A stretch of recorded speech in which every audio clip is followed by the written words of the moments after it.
நம பார்வதீபதையே அரகர மகாதேவ. கோபிகா ஜீவனஸ்மரணம் கோவிந்தா கோவிந்தா. அன்பார்ந்த பக்தி ஒளி நேயர்களுக்கு சுவாமிநாதாச்சாரிய அனந்த கோடி நமஸ்காரம். எல்லாமல்ல எம்பெருமான் பெருமாள் இல்லைன்னா நம்ம உடம்பு இல்லை. முதல்ல சிவன் இல்லைன்னா ஜீவன் இல்லை. உடம்பாகவும் உயிராகவும் இருக்கக்கூடிய ரெண்டு ஆதி தெய்வங்கள், ஆதி சிவன் ஆதி பெருமாள். அப்படிப்பட்ட எம்பெருமான் நாராயணர் இந்த பெருமாளை வழிபட்டா ஒரு பெரிய ஒரு விமோசனம் ஒண்ணு இருக்கு. பிதிர்தோஷங்கள் நிவர்த்தியாகும், முன்னோர்களுடைய சாபங்கள் நீங்கும். பெருமாளை எவன் ஒரு வழிபடுறானோ அவன் கோடீஸ்வரன் சார். எப்படி கோடீஸ்வரன் ஆவான் அப்படின்னா நீங்க நிறைய பேரை போய் பாருங்க.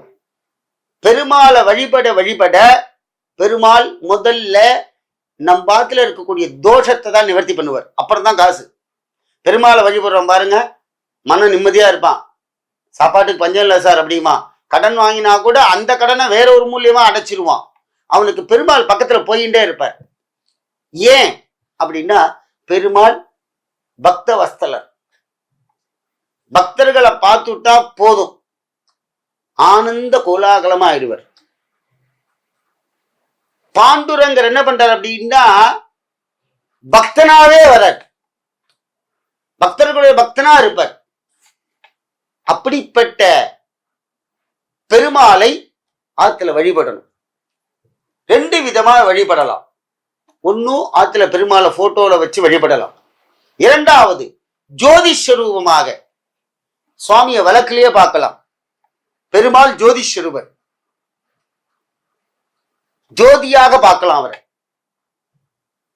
என்ன பண்ணணும் அப்படின்னா விசேஷமான நாள் அப்படின்னா திருவோண நட்சத்திரம். சனிக்கிழமை பெருமாள் கோவில் அப்படின்னு எடுத்தெல்லாம் ஆஞ்சநேயரும் கலந்துருவார், ராமரும் கலந்துருவார், சக்கரத்தாழ்வார் கலந்துருவார், எல்லாம் இருக்கும். ஆனால் பெருமாளை விசேஷமாக வழிபட வேணும்னா திருவோண நட்சத்திரத்தை அன்னைக்கு வழிபடணும். மாசத்துல ஒரே ஒரு நாள் வரும். அன்னைக்கு என்ன பண்ணணும் அப்படின்னா விரதம் இருக்கணும். இது ஸ்பெஷல் டே. இந்த பெருமாளை வழிபட டெய்லியே பெருமாளை வழிபடுவா எல்லாரும். நான் சொல்றது இது ஸ்பெஷல் டே. திருவோண நட்சத்திரத்தை அன்னைக்கு விரதம் இருக்கணும். ஏகாதசி விரதம் வேற பெருமாளுக்கு, அதெல்லாம் விடுங்கோ. இந்த திருவோணத்துக்கு அவ்வளோ மகிமை. என்ன அப்படின்னா திரு என்ற நட்சத்திரம் ரெண்டு, திருவாதிரை திருவோணம். இந்த திரு என்று வந்தால் உயர்ந்ததுன்னு அர்த்தம். இருக்கிறதுலே பரம்பொருளாக இருக்கக்கூடியவர் எம்பெருமான் மகாவிஷ்ணு. அவர் என்ன பண்றார் அப்படின்னா இந்த திருவோண நட்சத்திரம் அன்னைக்கு பார்த்தீங்கன்னா பெருமா கோவில்ல சுவாமிக்கு திருமஞ்சனம் நடக்கும். இந்த திருமஞ்சனத்துல என்ன விசேஷம் அப்படின்னா சுவாமி மனம் குளிர்கிறார். எதுக்காக அன்னைக்கு விரதம் இருக்க சொல்றேன் அப்படின்னா அன்னைக்கு நம்ம பாத்துல என்ன பண்ணணும் அப்படின்னா காலையில எழுந்து ஸ்நானம் பண்ணிட்டு பெருமாளுடைய நாமத்தை சொல்லணும். என்ன அப்படின்னா பெரிய மந்திரங்கள்லாம் கிடையாது. எழுந்த உடனே ஓம் நமோ நாராயணாய, ஓம் கோவிந்தாய நமஹ, ஓம் கோவிந்தாய நமஹ, ஓம் நமோ நாராயணாய. உறக்க சொல்லி பாருங்க. வீட்டுல பொறுமையா இதே மாதிரி சொல்லணும். ஓ நமோ நாராயணா, ஓம் நமோ நாராயணா அப்படி சொல்லக்கூடாது. நான் இப்ப எப்படி உச்சரித்தேன் பாருங்க. ஓம் அப்படி ஓம்ங்கிற ஓம்கார சுரூபம் ஆத்துல ஒலிக்கும். நமோ நாராயணாய, ஓம் நமோ நாராயணாய. நீங்க சொன்ன உடனே உங்க ஆத்து மாமி சொல்லுவா, உன் பேரன் சொல்லுவான், உங்க பொண்ணு சொல்லுவா, உங்க பையன் சொல்லுவான். நீங்க ஒலிக்கு முத நாள் அன்னைக்கு அவளுதான் கஷ்டமா இருக்கும். நீங்க இதை ஒலிக்க ஒலிக்க அவ காதுக்கு அமுதமாக மாறும். அவனே சொல்ல ஆரம்பிச்சிருவான். பையன் கம்ப்யூட்டர்ல அடிச்சுட்டே இருப்பான். அப்பா சொல்ல ஆரம்பிச்சிட்டார் ஓம் நமோ நாராயணாய. இப்படி நீங்க பொறுமையா இப்படிதான் தபஸ் பண்ணாங்க எல்லாரும். பெரிய பெரிய முனிவர்கள், தேவர்கள், ரிஷிகள், அசுரர்கள் இப்படிதான் தபஸ் பண்ணான். பிரகலாதன் இப்படிதான் கூப்பிட்டான் பெருமாளை. கோவிலுக்கு போனா வேகமா சுத்தக்கூடாது. கோவில்ல போனீங்கன்னா ஒவ்வொரு கல்லையும் அப்படியே சுவாமியை பாதத்திலே தலை வரைக்கும் அழகா தரிசனம் பண்ணணும். ரெண்டாவது, மேல கோபுரம் இருக்கும். எல்லா சுவாமிக்கும் கோபுரம் இருக்கும். அங்க பார்த்தீங்கன்னா சுவாமியோடைய சொதைகள், வேலைப்பாடுகள் பார்க்கணும். ராஜகோபுரம் நின்னு அண்ணாந்து மேல போய் பார்க்கணும்.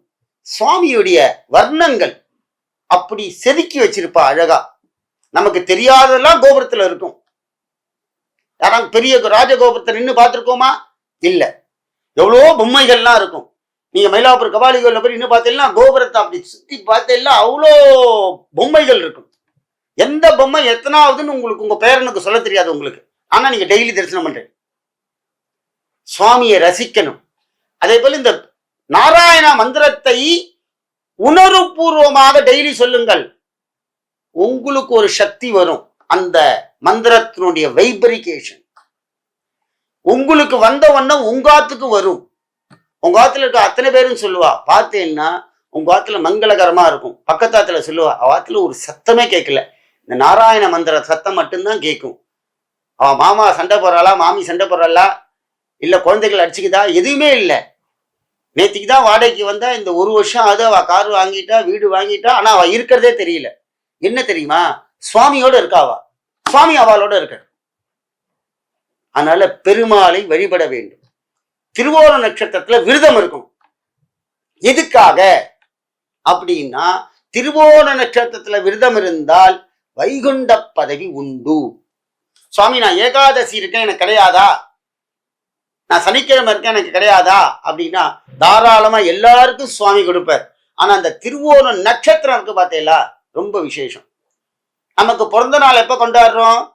நம்ம நட்சத்திரம் பிறந்த நட்சத்திரத்தை அன்னைக்குதான். இங்கிலீஷ் தேதியெல்லாம் கிடையாது.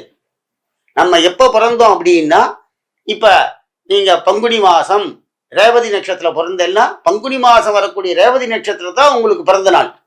அது மாதிரி சுவாமியோட அவதார நட்சத்திரம் திருவோணம். எம்பெருமான்கிட்ட கிட்டக போகணும் சார். நான் ஏகாதசி வெளியில நிக்க மாட்டேன். நான் சனிக்கிழமை பிராகாரம் சுத்த மாட்டேன். நான் அவனோட போய் சேரணும். எப்படி சேரணும்? பக்தனாயிருந்து உன்னை நான் பாட மாட்டேனே. நான் பக்தனுக்கு மேல பக்தன் பெருமாள்கிட்ட. அதனால அவனுடைய திருவோண நட்சத்திரத்துல நான் விரதம் இருக்கணும். என்ன சாப்பிடணும்னார்? ஒன்னும் சாப்பிடக்கூடாது. காலையில இருந்து சாயந்தரம் வரைக்கும். ஆனா சுகர் பேஷண்ட், உடம்பு சரியாதவாள்ல நீங்க பெருமாளுடைய நாமத்தை சொல்லிட்டு சாப்பிட்டு இருக்கலாம். சின்ன சின்ன குழந்தைகளுக்கு எல்லாம் சொல்றேன், ராஜ பதவி கிடைக்கும் சார். நீங்க ராஜாவாவே ஆவேல். எப்ப தெரியுமா? இந்த பிறவி இல்ல, அடுத்த பிறவிக்குள்ள உங்களுக்கு கொடுத்துருவார் சுவாமி. அப்போ உங்களுக்கு அந்த உணர்வு பூர்வத்தை கொடுப்பார். முப்பிறவியும் நீங்க பார்க்கலாம். ஒத்தனுடைய பிறவி என்னன்னு பார்க்கக்கூடிய ஒரே ஒரு கட்டம் நம்ம சரீரத்திலேருந்து உயிரை எடுக்கும் பொழுதுதான். அது வரைக்கும் அவன் யாருன்னே தெரியாது. அதனால்தான் சொல்றார் அடியார்கள், இப்பயே சொல்லி வச்சிருங்கோங்கிறார். என்ன நாமத்தை? பெருமாளுடைய நாமத்தை சொல்லி வையுங்கள். அப்படியே ஸ்ட்ரென்த்தை கொடுக்கும் சார். அது அவ்வளோ ஒரு ஸ்ட்ரென்த். அது அப்படிப்பட்ட பெருமாள் நாமத்தை திருவோண நட்சத்திர காலையில் எல்லாம் விரதம் இருந்து ஆத்துல பெருமாளை வழிபட்டு கோவிந்தன் நாமத்தை சொல்லி விஷ்ணு சகஸ்நாமத்தை கேளுங்கள். முடிஞ்ச அளவுக்கு கேட்க கேட்க கேட்க கேட்க அது நம்மளே சொல்லத்துக்குரிய அனுகிரகம் நமக்கு சுவாமி கொடுப்பார். சுவாமிகிட்ட எந்த ஜாதி மதமும் கிடையாது. பெருமாளுடைய பாதமே கதி. அப்படிப்பட்ட பெருமாள் நமக்கெல்லாம் நல்வாழ்வை அளிப்பார். திருவோண விரதம் இருந்தால் மறுபிறவி கிடையாது. முதல்ல திருவோண நட்சத்திரத்துக்கு அவ்வளோ சக்தி. திருவோண நட்சத்திரத்துல விரதம் இருந்தேன்னா மறுபிறவியே வராது. அதே போல டெய்லி ஆத்துல நீங்க அந்த காலத்துல எல்லாம் ரிஷிகள்லாம் மலையில போய் தான் தபஸ் பண்ணா. நம்ம அங்கெல்லாம் போக வேண்டாம். ஆத்துல உட்காந்துட்டே கையை இப்படி கூப்பிட்டு எப்படி யோகாசனம் போட்டுன்னு உட்காந்துட்டு இருக்கோமோ அதே மாதிரியே உட்காந்து டெய்லி ஒரு 11 ஆட்டி கண்ணை மூடிட்டு பெருமாளை நினைங்கோ. ஓம் நமோ நாராயணாய, ஓம் நமோ நாராயணாய அப்படின்னு 11 வாட்டி சொல்லுங்க சார். உங்க கடன் தொல்லை தீரும். உங்க ஆத்துல இருக்கிற பிரச்சனைகள் தீரும். இந்த காலத்துல கலியுகத்துல பிரச்சனை இல்லாதவனே கிடையாது. என்னதுல இந்த உங்களுள்ள இந்த லோகத்துல இருக்க எல்லாருக்குமே பிரச்சனை. அப்படிப்பட்ட பிரச்சனைகளை பெருமாள் விலக்கி விடுவார். நம்ம கர்மவினை அணிவிக்கணும். கர்மவினை அணிவிக்காம பூலோகத்தை விட்டு போக முடியாது. ஒருத்தவனுக்கு ஆயுசு போயிடுத்து அப்படின்னா பூலோகத்துல கர்மவினை முடிந்தது. அத பெருமாள் தரிசனம். அப்படிப்பட்ட எம்பெருமானை திருவோண நட்சத்திர மாசத்துல விரதம் இருந்து பெருமா கோவில்ல போய் பெருமாளுடைய தீர்த்த பிரசாதம் சாப்பிட்டு பெருமாளுக்கு அர்ச்சனை செய்ய வேண்டும். யார் பேர்ல அப்படின்னா அவர் பேர்ல பண்ணணும், உங்க பேர்ல இல்ல, சுவாமி பேர்ல பண்ணணும். அவர் சொல்லுவார், எனக்காகவே வாழ்கிறான், எனக்காகவே இருக்கிறான், அவன் என்னுடைய பக்தன் என்று அவர் ஓடி வருவாராம். நீங்க உங்க பேர்ல பண்ணக்கூடாது. உங்க பேர்ல பண்ணல அவர் நினைச்சுப்பாரு, இவன் என்ன திருப்பி நம்மள்ட்ட ஏதோ அப்ளிகேஷன் வைக்கிறான்னு நினைப்பார். வேண்டாம், அவற்றையே விட்டுட்டேன்னா கர்ம வினைகள் வேகமாக முடியும். பூலோகத்துல எல்லாம் 100 வயசுல வாழவே விடாது. சுவாமிகிட்ட கர்ம வினைகளை தீர்த்து விடுன்னு வேண்டணும். இன்னும் எத்தனை கஷ்டம் வருமோ அதெல்லாம் நம்ம பார்க்க கூடாது. நம்ம எப்போதுமே சிவபெருமானை பெருமாளுடைய தரிசனத்தோடு இருக்க வேண்டும்.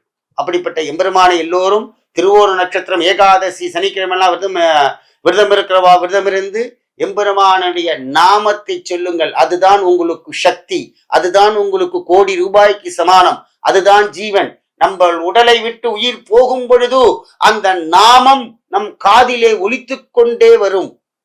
ஓம் நமோ நாராயணா. யமதர்ம தூதர்கள் வந்தால் கூட இவன் நாராயண பக்தன் என்று சொல்லி நல்ல புஷ்ப விமானத்தில் அழைத்து கொண்டு செல்வார்கள். சார், எதுவுமே நீங்க சொல்ல வேண்டாம். ஓம் நமோ நாராயணாயா டெய்லி சுவாமிகிட்ட உட்கார்ந்து ஒரு 11 ஆவர்த்தி சொல்லுங்கள். கண்டிப்பாக அனைத்து விதமான பிரச்சனைகள் நீங்கி நமக்கும் நல்ல பதவி கிடைக்கும், மறுபிறவி கிடையாது. அரகர பார்வதி பதையே, அரகர மகாதேவா.